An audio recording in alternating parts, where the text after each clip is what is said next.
How you doing? Bill DeWeese here from voice-over-training.org, and this is our first chance to talk via YouTube since the new year. So I hope 2013 is off to a great start for you, and I do wish you, you and yours, a very, very happy new year. And I hope you've got all of your ducks in a row and in order for your voiceover career and business as you move forward into this new year. And I wanted to address a topic today, a question that's come up more frequently than in the past, and that has to do with USB microphone. A lot of people asking me, is it okay to use a USB microphone as a voiceover talent? My simple answer, short answer, is simply this. No, I would highly recommend against using a USB microphone. Now, let me give you the long answer. My no response is not based on anything technically from my perspective as a voiceover talent. I'm not an audio engineer. I don't claim to be a pro audio engineer. Frankly, you and I don't need to be professional audio engineers as voiceover talent. We can simply listen to and talk with our clients to find out what it is they want.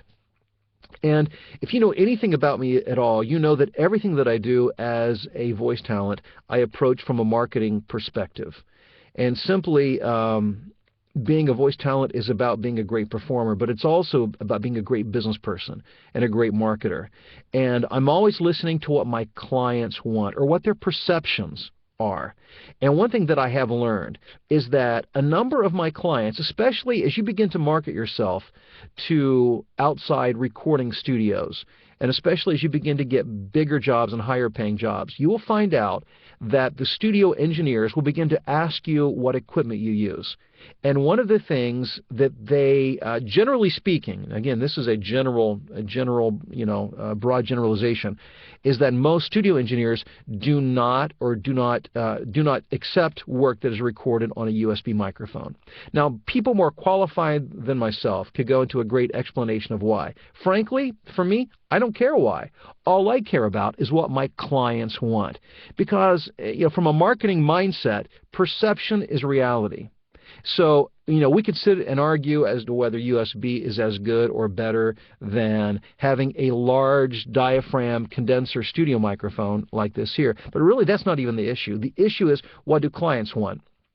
That being said, a lot of clients don't know the difference and will gladly accept audio recorded on a USB microphone. And this is not to disparage USB microphones, because the technology is certainly getting better, and I've heard some very fine audio being recorded through USB microphones. But what I am telling you is that from a marketing standpoint, we don't want to create any barriers. We want to have no resistance in a client hiring us or considering us for a job. So again, my recommendation, outside of auditions, and I think USB microphones for an audition is fine. But ultimately, when you market yourself to that outside multimedia production studio and they say or ask you what equipment you use, you don't want to have to tell them that you use a USB microphone. You want to make sure that you're using a good, large diaphragm studio condenser mic that has the XLR input.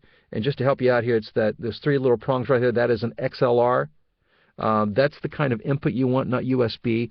One that needs to be powered by a preamp, and we could get into a long discussion of brands and such, but we won't do that at this time. But I just want to help clear the air and to give you some direction, and know that when you have a good large diaphragm condenser microphone, you can market yourself with confidence. Because again, not all, but many studios will not accept work that is recorded through a USB microphone. So I hope that helps you as you make decisions regarding equipment and setting up your studio for 2013.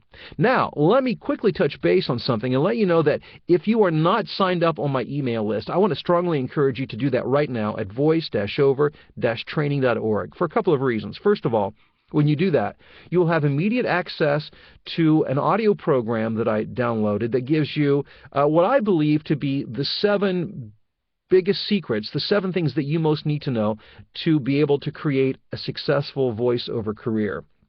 And when you are on that list, you'll be updated of all the latest information in terms of, for instance, I've got several events planned for 2013.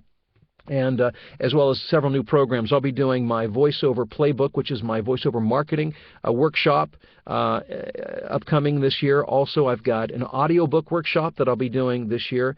I'll be introducing a group coaching program, also a telecourse, especially geared for those who are just getting into the business and need to know everything from how do I set up my studio to how do I deliver the best read for an audition and for a job, and how do I market myself.